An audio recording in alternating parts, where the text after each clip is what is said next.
নমস্কার বন্ধুরা, আবার চলে এসেছি একটা নতুন রেসিপি নিয়ে। আজকে শেখাবো মোমো। আটা দিয়ে মোমো, আর আটা আর সোয়াবিন দিয়ে মোমো তৈরি হবে। সেটাও এতটাই টেস্টি হবে যে বাচ্চারা কিন্তু চেয়ে খাবে। দেখতে পাচ্ছ কতটা টেস্টি হয়েছে, দেখেই বুঝতে পারছো। আটার মোমো, যেহেতু আটা নিয়ে নিয়েছি, আটার মধ্যে অল্প একটু লবণ মিশিয়ে ভালো করে মিশিয়ে নিলাম। তারপরে অল্প অল্প জল দিয়ে আটাটাকে ভালো করে মেখে নেব।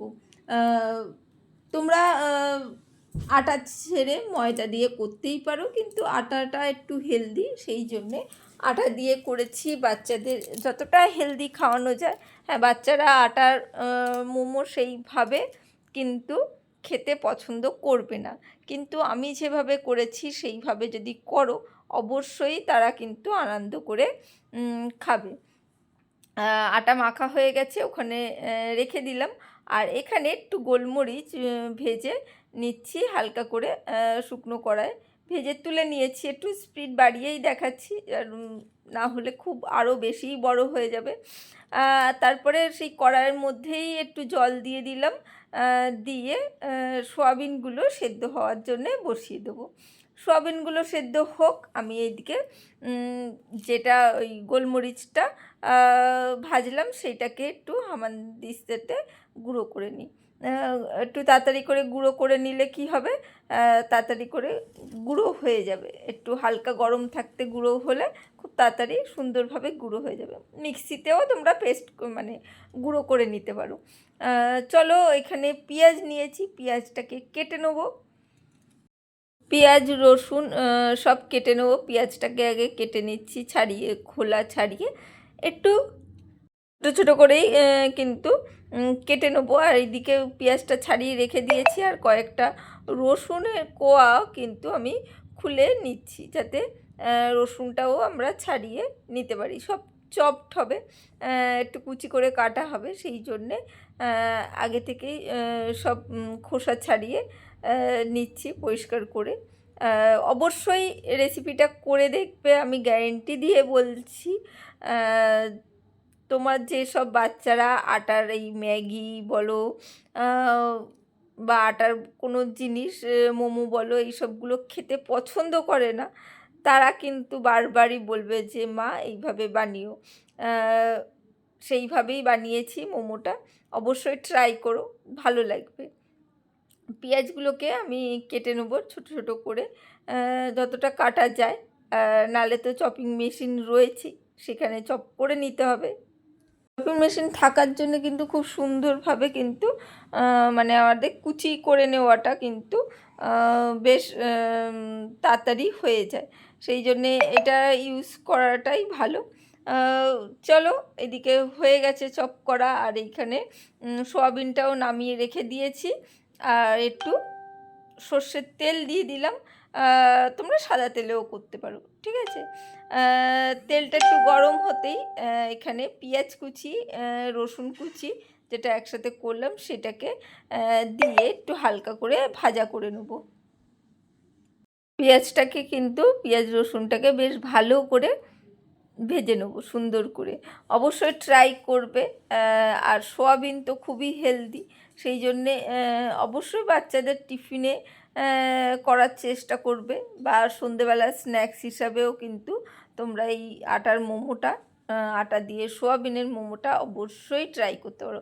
আর ঘরোয়া কিছু উপকরণ দিয়েই আমি করেছি, যাতে খুব সহজে হয়, খেতে যাতে টেস্টি হয় সেইটার ব্যবস্থাও করেছি। চলো, পেঁয়াজগুলো ভাজা হচ্ছে, গ্যাসের ফ্লেমটা লো করে ফেলেছি।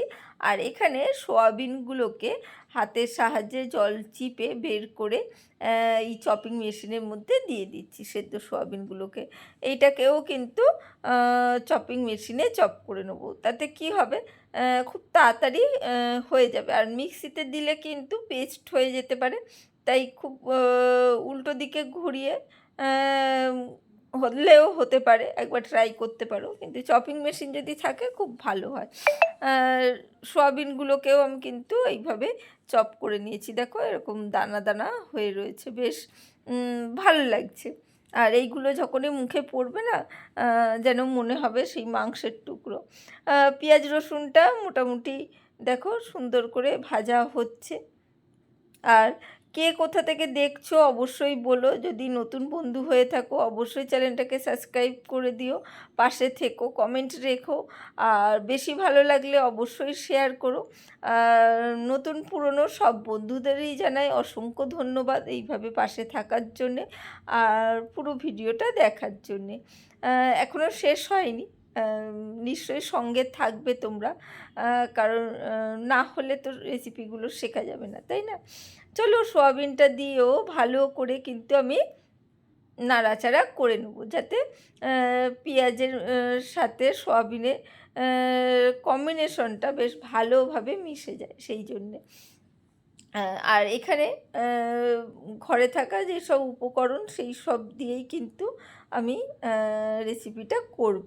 এখানে লবণ দিয়ে দিয়েছি, লবণটা দিয়ে ভালো করে মিশিয়ে নেবো। তোমরা এখানে হলুদ ব্যবহার করলে করতে পারো, আমি এখানে হলুদ ব্যবহার করিনি, তাই তোমাদের ইচ্ছা হলে করতে পারো, কোনো অসুবিধে নেই।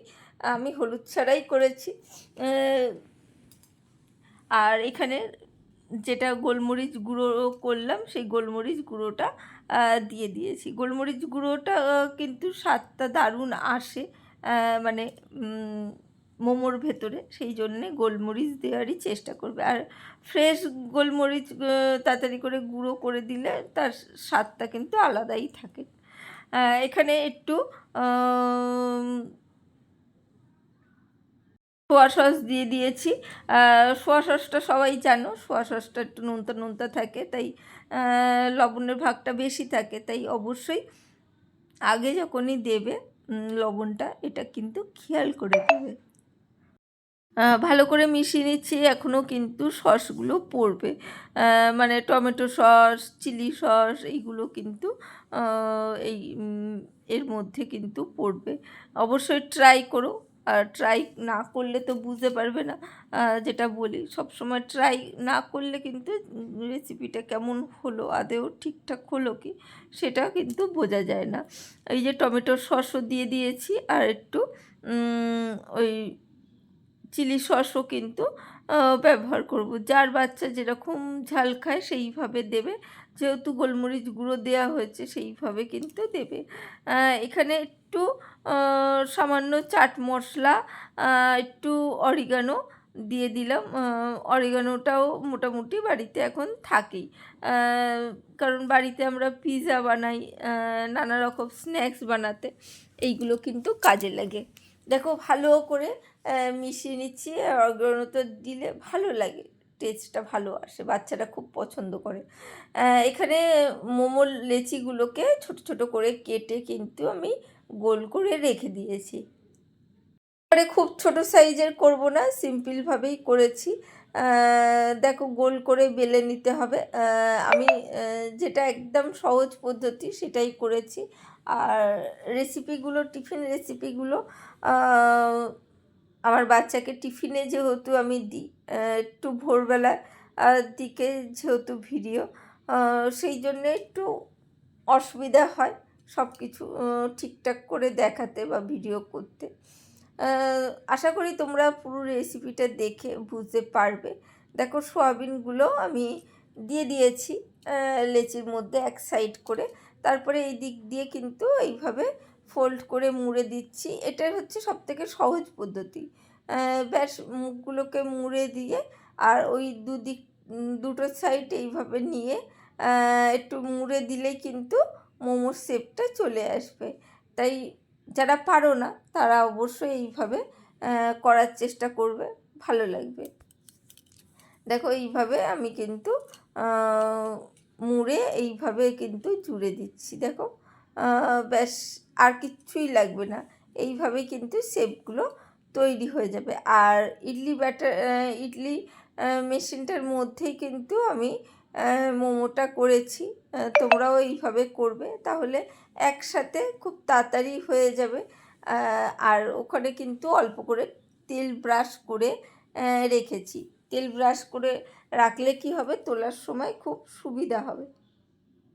দেখো এই মোমোটাও কিন্তু আমি এইভাবে রেডি করে নিচ্ছি এক সাইড করে দিয়ে জাস্ট এই শেপটা কিন্তু যে কেউই তৈরি করতে পারে, আর যারা খুব ভালো তৈরি করতে পারো তারা তো অবশ্যই করো। এই দেখো এইভাবে কিন্তু আমি লেচিটাকে জুড়ে দিলাম, জুড়ে দিয়ে এইদিকে ফোল্ড করে দিলেই কিন্তু হয়ে যাবে। আমি জাস্ট আলাদা করে মুড়বো না, এইভাবেই কিন্তু ঝটপট মোমোটা তৈরি হয়ে যাবে। দেখো ব্যাস, সকালবেলা টিফিনেও কিন্তু বাচ্চাদের স্কুল বক্সের টিফিনেও কিন্তু তোমরা এইভাবে দিতে পারো। আমি সয়াবিন দিয়ে করেছি, একটু হেলদি রাখার চেষ্টা করেছি। আর আমার বাচ্চার স্কুলের টিফিনে যেহেতু ডিম চলে না, তাই ডিম জাতীয় কোনো খাবার কিন্তু টিফিনে ওদের দিতে পারি না, তাই ভাবলাম সয়াবিন দিয়েই করে দিই।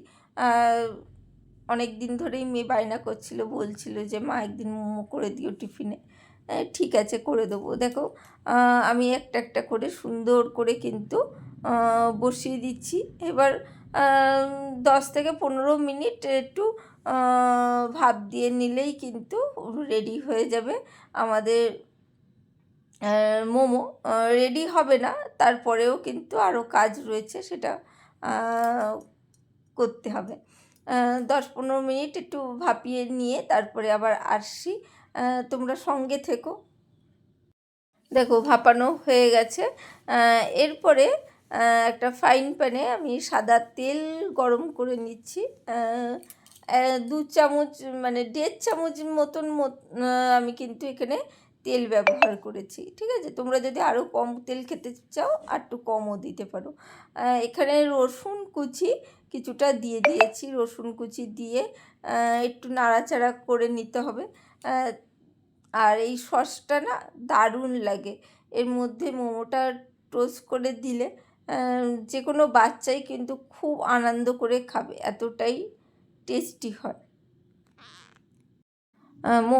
এখানে দেখো রসুনটাকে হালকা করে নাড়াচাড়া করে নিয়েছি, হালকা করে, বেশি কিন্তু আমরা পোড়াবো না, মানে রসুনগুলোকে পুড়িয়ে ফেলবো না, হালকা করে ভাজা হবে, তাতে টেস্টটা কিন্তু দারুণ আসবে। দেখতেই পাচ্ছ, দেখো এখনও কিন্তু রসুনগুলো সাদা রয়েছে। খুব সহজভাবে কিভাবে টেস্টি করবে আটার মোমোটা, সেইটাই কিন্তু আমি ব্যবস্থা করেছি। এখানে দেখো রসুনের ওপরে আমি এখানে টমেটো সস দিয়ে দিয়েছি, দিয়ে হালকা করে একদম গ্যাসের ফ্লেমটা লো করে নাড়াচাড়া করতে হবে। একটু সোয়া সসও দিয়ে দেবো। এই সসের মধ্যে যখনই টস করা হবে না, মানে জিনিসটা কি বলবো, দুর্দান্ত হবে, দুর্দান্ত হবে। কোনো কিছু মানে ছাড়াই কিন্তু এইভাবেই টেস্টি সোয়াবিন দেওয়া আটা মোমো কিন্তু বাচ্চারা খেয়ে নেবে। এখানে একটু চিলি সসও তোমরা দিতে পারো, না চাইলে নাও দিতে পারো। আর গোলমরিচ গুঁড়ো যদি থাকে একটু দিও। তার মধ্যে ওপরে দিয়ে কিন্তু আমি মোমোগুলো নামিয়ে দিচ্ছি ফ্রাইং প্যানে। সেইখানে কিন্তু মোমোগুলো ওলট পালট করে একটু সসটাকে মাখিয়ে নিতে হবে। মাখিয়ে নিলেই কিন্তু একদম দারুণ স্বাদ আসবে, যে কোনো বাচ্চাই কিন্তু আনন্দ করে খাবে। আইডিয়াটা কেমন লাগলো বা কী রকম আরও রেসিপি দেখতে চাও অবশ্যই কমেন্ট করে বলো, তাহলে চেষ্টা করব। আর রেসিপিগুলো কেমন লাগে, আমি তো রোজই নতুন রেসিপি দেওয়ার চেষ্টা করি, যেগুলো মোটামুটি বানাই বাড়িতে সেইগুলোই কিন্তু তোমাদের সাথে শেয়ার করে থাকি। সেই জন্য অবশ্যই কমেন্ট করো। আমি জানি আমার বন্ধুরা আমাকে খুব ভালোবাসে, সেই জন্য অবশ্যই কমেন্ট করবে। আর লাইক দিতে এতক্ষণ দেখছো, যদি লাইক দিতে ভুলে যাও অবশ্যই একটা ছোট্ট করে লাইক দিয়ে দিও। দেখো মোমোগুলো সবটাই কিন্তু আমরা সুন্দর করে উল্টে দিয়েছি। মোমোগুলোকে মানে সব সসে যাতে কোট হয়ে যায় সেই জিনিসটা কিন্তু খেয়াল রাখতে হবে। এর সাথে যেহেতু সসের টস করা হয়ে গেছে, এর সাথে কিন্তু আর কিচ্ছু লাগবে না। অবশ্যই ট্রাই করো। আজকের জন্য টাটা, বাই বাই। ভালো থেকো, সুস্থ থেকো, লাইক কমেন্ট শেয়ার করো।